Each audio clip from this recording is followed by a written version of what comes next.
আকাশবাণী শিলচর আঞ্চলিক সংবাদ পড়ছি পঞ্চতপা চৌধুরী। আজকের বিশেষ খবর হলো জাতীয় খাদ্য সুরক্ষা আইন 2013 অধীনে দেশের সব যোগ্য বিশেষভাবে সক্ষম লোকেদের অন্তর্ভুক্ত করতে কেন্দ্রীয় সরকারের ব্যবস্থা গ্রহণ, কোভিড-19 প্রাদুর্ভাবের প্রতি লক্ষ্য রেখে চলতি বছরে উচ্চতর মাধ্যমিকের 3টি শাখার পাঠ্যক্রম 30% হ্রাস করার জন্য আসাম উচ্চতর মাধ্যমিক শিক্ষা পরিষদের সিদ্ধান্ত, ভারতে কোভিড-19 থেকে আরোগ্য লাভ করা লোকেদের হার 25.27% বৃদ্ধি এবং বরাক উপত্যকায় আজ নতুন করে 209 জন কোভিড-19 আক্রান্ত। এবারে বিস্তারিত খবর।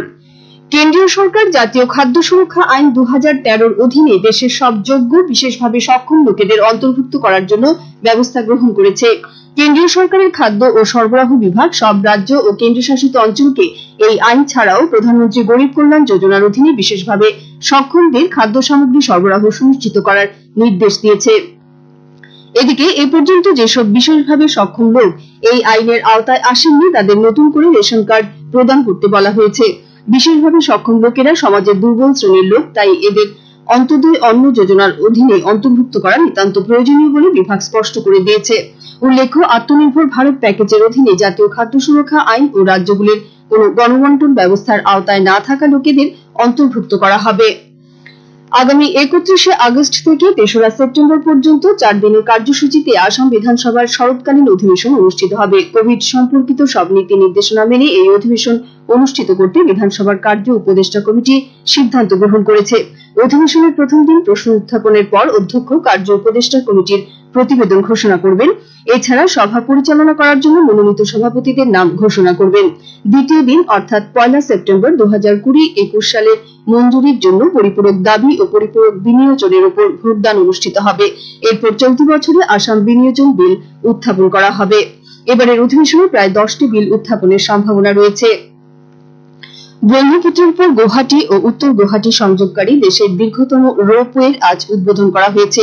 রাজ্যের স্বাস্থ্যমন্ত্রী ড হিমন্ত বিশ্ব শর্মা ও গৌহাটি উন্নয়ন বিভাগের মন্ত্রী সিদ্ধার্থ ভট্টাচার্য প্রায় 2 কিলোমিটার দীর্ঘ এই রোপওয়ে সেবার উদ্বোধন করেন। এর ফলে গৌহাটি ও উত্তর গৌহাটির মধ্যে যাতায়াতের সময় হ্রাস পাবে এবং যাত্রীরা ব্রহ্মপুত্র ও উমানন্দ মন্দির সহ গৌহাটি শহরের অন্যান্য সৌন্দর্য উপভোগ করতে পারবেন বলে আমাদের সংবাদদাতা জানিয়েছেন। আসাম উচ্চতর মাধ্যমিক শিক্ষা পরিষদ কোভিড-19 প্রাদুর্ভাবের ফলে রাজ্যের শিক্ষাক্ষেত্রে সৃষ্টি হওয়া পরিস্থিতির প্রতি লক্ষ্য রেখে চলতি বছরের উচ্চতর মাধ্যমিকের 3টি শাখার পাঠ্যক্রম 30% করে হ্রাস করার সিদ্ধান্ত নিয়েছে। পরিষদের সচিব আকাশবাণীকে একথা জানিয়ে বলেছেন যে সাম্প্রতিক পরিস্থিতির প্রতি লক্ষ্য রেখে ছাত্রছাত্রীদের পড়াশোনার যাতে ক্ষতি না হয় তার জন্য শুধুমাত্র এই বছরের জন্য পাঠ্যক্রম কিছুটা হ্রাস করার সিদ্ধান্ত নেওয়া হয়েছে। তবে প্র্যাকটিক্যাল সহ কয়েকটি বিষয়ের ক্ষেত্রে পাঠ্যক্রম 30% হ্রাস করা হবে না বলে তিনি জানান। সম্প্রতি পরিষদের এক বৈঠকে এই সিদ্ধান্ত গ্রহণ করা হয়। উল্লেখ্য, গত 5 মাস ধরে করোনা ভাইরাস সংক্রমণের ফলে শিক্ষাক্ষেত্রে স্থিতিশীলতা আসলেও অনলাইন শিক্ষার মাধ্যমে 60 থেকে 70% ছাত্রছাত্রী উপকৃত হয়েছে বলে তিনি জানান। আগামী 1 সেপ্টেম্বর থেকে শিক্ষা প্রতিষ্ঠান খোলার কথা বলা হলেও এর জন্য গঠন করা টাস্ক ফোর্সের চূড়ান্ত সিদ্ধান্ত জানানোর পরই এই বিষয়টি সুনিশ্চিত করা হবে। আগামী মাস থেকে পাঠদান শুরু না হলেও চলতি বছরে হ্রাস করা 30% পাঠ্যক্রম সম্পর্কিত ঘোষণা ওয়েবসাইটের মাধ্যমে প্রকাশ করা হবে বলে পরিষদের পক্ষ থেকে জানানো হয়েছে। আগামী মাসের প্রথম ভাগে নতুন পাঠ্যক্রম সম্পর্কে বিস্তারিত জানা যাবে বলেও জানানো হয়েছে। উল্লেখ্য, বর্তমান পরিস্থিতির পরিপ্রেক্ষিতে আসাম উচ্চতর মাধ্যমিক শিক্ষা পরিষদের অধীনে ছাত্রছাত্রীদের নাম ভর্তির সুবিধার জন্য চলতি বছরে মহাবিদ্যালয়গুলিতে নাম ভর্তির ক্ষেত্রে 25% আসন বৃদ্ধি করার সিদ্ধান্ত গ্রহণ করা হয়েছে।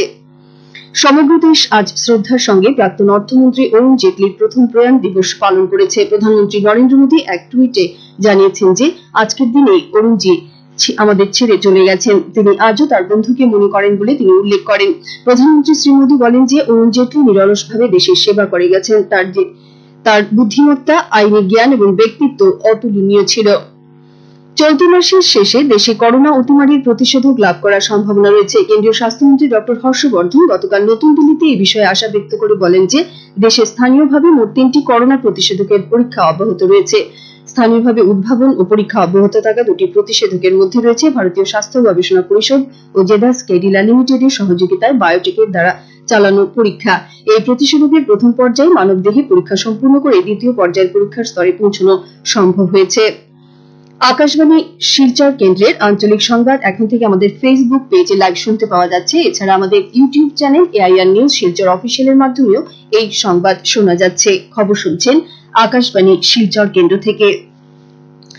দেশে কোভিড-19 থেকে আরোগ্য লাভ করা লোকের হার ৭৫.27% পর্যন্ত বৃদ্ধি পেয়েছে। গত ২৪ ঘন্টায় দেশে মোট ৫৭,৪৬৯ জন কোভিড রোগী সুস্থ হয়ে উঠেছে। এ নিয়ে সুস্থ হয়ে ওঠা লোকের সংখ্যা ২৩,৩৮,০০০-এরও অধিক হয়েছে। কেন্দ্রীয় স্বাস্থ্য ও পরিবার কল্যাণ মন্ত্রণালয় বলেছে যে দেশে কোভিড-19 থেকে সুস্থ হওয়া লোকের সংখ্যা চিকিৎসাধীন লোকের সংখ্যা থেকে প্রায় ৩ গুণ বেশি। স্বাস্থ্য মন্ত্রণালয় এক টুইটের মাধ্যমে এ বিষয়ে উল্লেখ করে বলেছে যে ক্রমান্বয়ে আরোগ্য লাভ করা লোকের সংখ্যা ও চিকিৎসাধীন লোকের সংখ্যার মধ্যে ব্যবধান বৃদ্ধি পাচ্ছে। সেই সঙ্গে সরকারের গ্রহণ করা সময়োপযোগী নীতি, উন্নত চিকিৎসা ব্যবস্থা এবং হোম আইসোলেশনে রোগীকে পৃথক করে রাখার সুব্যবস্থার ফলে আরোগ্যের হার ক্রমে বৃদ্ধি হয়েছে বলেও মন্ত্রণালয় উল্লেখ করেছে। এই রোগের ফলে মৃত্যুর হারও ক্রমান্বয়ে হ্রাস পাচ্ছে। বর্তমানে এই হার ১.৮৫% নেমে এসেছে, যা বিশ্বের অন্যান্য দেশের তুলনায় যথেষ্ট কম। ভারতীয় চিকিৎসা গবেষণা পরিষদের তথ্য অনুযায়ী গত ২৪ ঘন্টায় দেশে ৬ লক্ষের অধিক কোভিড পরীক্ষা করা হয়েছে। সেই অনুসারে এ পর্যন্ত সম্পন্ন করা পরীক্ষার সংখ্যা ৩,৫৯,০০,০০০-এরও অধিক হয়েছে। কোভিড নমুনা পরীক্ষা করার জন্য গ্রহণ করা নীতির অংশ হিসেবে পরীক্ষাগার নেটওয়ার্কের পরিসরও বৃদ্ধি করা হয়েছে। আসামে এ পর্যন্ত প্রায় ৭১,০০০ কোভিড আক্রান্ত রোগী সুস্থ হয়ে চিকিৎসালয় থেকে ছাড়া পেয়েছেন। রাজ্যের স্বাস্থ্যমন্ত্রী ড হিমন্ত বিশ্ব শর্মা একথা জানিয়ে বলেন যে গত ২৪ ঘন্টায় রাজ্যে ৩,২৫৯ জন করোনা রোগী সুস্থ হয়ে বাড়ি ফিরে গেছেন। এদিকে ১,২৭২ জন লোকের শরীরে গত ২৪ ঘন্টায় করোনা সংক্রমণ ধরা পড়েছে। বর্তমানে রাজ্যে ১৯,৫৯৫ জন করোনা আক্রান্ত রোগীর চিকিৎসা চলছে। বরাক উপত্যকায় আজ সন্ধ্যে ৭টা পর্যন্ত আরো ২০৯ জন নতুন করে কোভিড-১৯ আক্রান্ত হয়েছেন। কাছাড় জেলায় আজ আরো ১৩৩ জনের দেহে কোভিড-১৯ সংক্রমণ পাওয়া গেছে। জেলায় এ পর্যন্ত ৫,৫২০ জন কোভিড-১৯ আক্রান্ত হয়েছেন। করিমগঞ্জ জেলায় আজ আরো ২৫ জন কোভিড-১৯ আক্রান্ত হয়েছেন। জেলায় এ পর্যন্ত ১,৯২১ জন কোভিড-১৯ আক্রান্ত হয়েছেন। এদিকে জেলা উপায়ুক্ত আনবামুথান এমপি আজ পিপিই কিট পরে কোভিড হাসপাতাল পরিদর্শন করেন এবং স্বাস্থ্য ব্যবস্থা সম্পর্কে অবগত হন। হাইলাকান্দি জেলায় আজ নতুন করে আরো ৫১ জন কোভিড-১৯ আক্রান্ত হয়েছেন। আজ আক্রান্তদের মধ্যে ৪৫ জনকে র্যাপিড অ্যান্টিজেন টেস্টের মাধ্যমে শনাক্ত করা হয়েছে। জেলার পুলিশ সুপার আজ কোভিড-১৯ আক্রান্ত হয়েছেন বলে আমাদের হাইলাকান্দির সংবাদদাতা জানিয়েছেন। এদিকে আজ জেলার বিভিন্ন হাসপাতাল ও কোভিড কেয়ার সেন্টার থেকে ৫ জনকে সুস্থ করে ছেড়ে দেওয়া হয়েছে। জেলায় এ পর্যন্ত ১,৯৬৫ জন কোভিড-১৯ আক্রান্ত হয়েছেন। এর মধ্যে ১,৩৭০ জনকে সুস্থ করে ছেড়ে দেওয়া হয়েছে। জেলায় বর্তমানে ৪৮৯ জন চিকিৎসাধীন রয়েছেন। মিজোরামে গত ২৪ ঘন্টায় ৩৬ জন কোভিড-১৯ আক্রান্ত রোগী আরোগ্য লাভ করেছেন। এ নিয়ে আরোগ্য লাভ করা রোগীর সংখ্যা ৪৫৯ জনে বৃদ্ধি পেয়েছে। এদিকে ওই সময় নতুন করে একজন এই রোগে আক্রান্ত হওয়ায় মোট আক্রান্তের সংখ্যা হচ্ছে ৯১৮।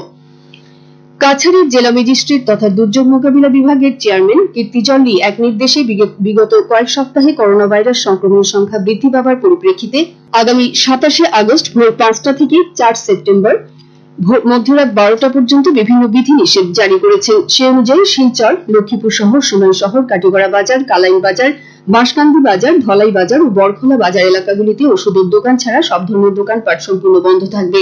এছাড়া জেলার প্রতিটি সাপ্তাহিক, অর্ধ সাপ্তাহিক, দৈনিক অথবা প্রতিদিন সকাল বিকাল চলা হাট বাজার সম্পূর্ণ বন্ধ থাকবে। এছাড়াও সব ধর্মীয়, রাজনৈতিক ও সামাজিক জমায়েত পরবর্তী আদেশ না দেওয়া পর্যন্ত নিষিদ্ধ থাকবে। তবে জেলার প্রত্যন্ত গ্রামাঞ্চলে যেসব দোকানের আশেপাশে অন্য কোনো দোকান নেই, সেই সব দোকান সকাল ৮টা থেকে বিকেল ৪টা পর্যন্ত খোলা থাকবে। জেলার ব্যাংক, ডাকঘর সহ সব সরকারি প্রতিষ্ঠান ও কার্যালয় কোভিড প্রোটোকল মেনে খোলা থাকবে। বিভিন্ন কোভিড পরীক্ষা কেন্দ্রে যাতায়াতের ক্ষেত্রে যানবাহনের ব্যবহার করা যাবে বলে নির্দেশে জানানো হয়েছে। এছাড়া প্রতিযোগিতামূলক পরীক্ষায় অংশগ্রহণে যাতায়াতের জন্য ছাত্রছাত্রীরা টিকিট, আইডি কার্ড ইত্যাদি দেখিয়ে চলাফেরা করতে পারবে। তবে সামাজিক দূরত্ব বজায় রাখা বাধ্যতামূলক।